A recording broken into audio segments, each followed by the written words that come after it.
When I was a kid, we had a great work ethic. My mum worked, my dad worked, and dad worked so hard. And I remember coming home from school and I used to work in the butcher shop. And he used to pay me for opening papers and delivering orders and things like that. But when you left school, you went to work. And if you stayed at home and you went to work and you paid your parents so much a week to help with with the cost of living. That was just a thing. Now I'm just reading his headline. It's fucking mind blowing. This is unbelievable. The total number of people claiming jobless benefits in the UK without having to look for work has just hit 4 million. What the fuck? That alone means Starmer's administration is doomed. Well, fucking hope so. The figures are sobering. According to the Department for Works and Pensions, the number of Universal Credit claimants, UC, with no requirement to work rose to 4.03 million in October. Geez, that's fucking mind-blowing. This is up from 3.9 million in September. And it is 50% above the 2.7 million the government inherited in the summer of 2024. I mean, I find these statistics fucking mind-blowing, sobering, unbelievable. I don't know what to say. 4 million people are unemployed and don't have to look for work. Why the fuck? Who the fuck are these people? Lazy bastards. I mean, some of them are probably genuine, but there are a lot of them that aren't. I'd like to know who the fuck they are. No, I don't get any unemployment benefit. I still pay my fucking taxes and my rates and my electricity and water and gas like everybody else, even though I'm 84 fucking years old.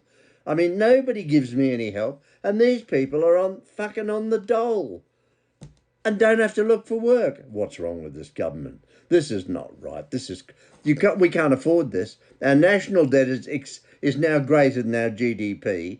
We're in deep trouble. Our fucking inflation's running at over 4%, regardless of what the government is saying is 3.8. It's over 4%, I can tell you that, and it will only go on rising.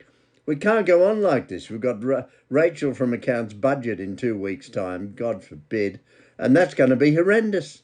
It's got to raise billions and billions. Now, they've been in power for 18 months. Time to get a grip, you guys. This is time to get that. We've got to get rid of them sooner rather than later because we're in trouble and nothing is happening. At the current rate of increase of around, listen to this figure. I can't get over these figures. 130,000 a month. Another 1.5 million people will have been added by this time next year. That'll be 5.5 million who are on universal credit and don't have to look. What the fuck? That can't be right. Am I missing something here? Well, you and I should fucking do it then, if that's the case. And it's a lot of money. We can't afford it. I don't know what's happening. Perhaps the jobs available don't pay enough, or mental health is getting worse. Oh dear, I've got a mental health problem. Everybody's got a mental health problem. We've all got fucking problems. Jesus, give me a break. I've got so many. You know, sometimes I can't sleep at night. Does anybody come around and say, "Are you all right, Peter? Can I help you out?" Like, once you're over the age of 75, somebody comes around every month and checks on you. Nobody fucking does that. That's bullshit. You do your own thing. You sort yourself out. You pay for everything. And these people are, well, I think it's fucking disgraceful. I don't know who you fucking are, but I think you're a fucking sham. Some of you are genuine. I don't deny that for 1 minute, but this is just out of hand. This has got to stop. And this government, what a fucking joke. It's hugely expensive. The total annual welfare bill has already gone, listen to this figure again, over 300 billion. I can't get my fucking head around it. This is fucking ridiculous. And while that includes pensions, the increase is mainly driven by working age claims, primarily for sickness benefits. And some of it's bullshit, of course. We know that. We know there's a load of people out there scamming the system. I am shocked. I am absolutely and utterly disgusted by this figure. And this government, I don't know what to say about this government. I mean, Ed Miliband was on the talk show this morning. Jesus, he makes me so angry.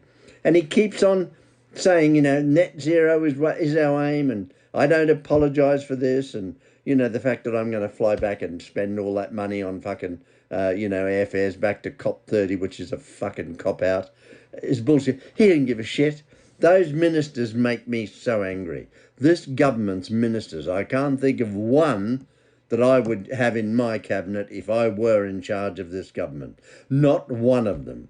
They are just appalling. We could name them, but I'm not going to because you already know they are. They are fucking disgusting. Going to America, to my friends in America, a very good morning to you. By the way, it's a Thursday. After 43 days, the longest US government shutdown in history is finally coming to an end. The Republicans have voted it through, well, with the help of the Democrats. They're the ones that were holding it up, the Democrats, the ones with Trump derangement syndrome. And it's even more prevalent now because they've come out with all these emails about Epstein and Trump and everybody else. Of course, the Democrats are all whiter than white. They're all purer than pure. I mean, they're God's given people, aren't they? You look at Gavin Newsom, that terrible governor of California who gets away with it. And what his government in charge of the Los Angeles fires earlier this year, which were devastating, by the way, devastating. And the lack of clarity about that and the way it was handled was mishandled by everybody involved, the police, the fire service and everybody, and particularly the government of that state. Absolutely appalling. But he gets a free ride. I don't know why. The people of California, you can't all be bloody stupid. I mean, maybe you are, I don't know. I'm just kidding. I'm sure there's some very nice people in California. And I'm sure some of them might even watch my program. But it's out of control. But anyway, they're out to impeach Donald Trump. Mind you, they have been since Donald Trump became anywhere near the presidency. I mean, for 4 years back in his original term, they're constantly on the go. And look how bent the bloody Democrats are. I mean, you got the Clintons, the most corrupt lot in the country, Obama and his lot, and all the others. I mean, they just get away. And Schumer and that woman, I can't remember her name now, she's packing up next year. She's 185, apparently. She's packing it in. Oh, I can't remember her name. Doesn't really fucking matter anyway to me. But I just find American politics are even worse than ours. We're fucked up here. America's fucked up. Canada's fucked up. You got Carney. Oh, my God, I told you not favourite. And in Australia, oh, the lucky country. You are the lucky country. You've got Albanese. Oh, Christ. What a fucked up world we live in, ladies and gentlemen. I don't know what to say. I know I'm smiling. I don't know why I'm smiling. Because we are so fucked in this country. But when I read that figure in the UK, over 4 million, and then a lot of them don't even have to look for fucking employment on universal credit. How ridiculous, how stupid. It's just ludicrous. Somebody somewhere's got to grasp the nettle and do something, for God's sake. But oh, well, we'll just fuck up and we'll attack the pensioners in the budget, and we'll attack the people who work, the people we need. Everybody who's working out there, congratulations. I think you're bloody amazing. I love you all. Thank you all for the views, the likes, and the comments, most of which are really very positive, and I thank you for that. In the meantime, I love you all, wherever you are in the world. Take care and look after yourself, for Pete's sake.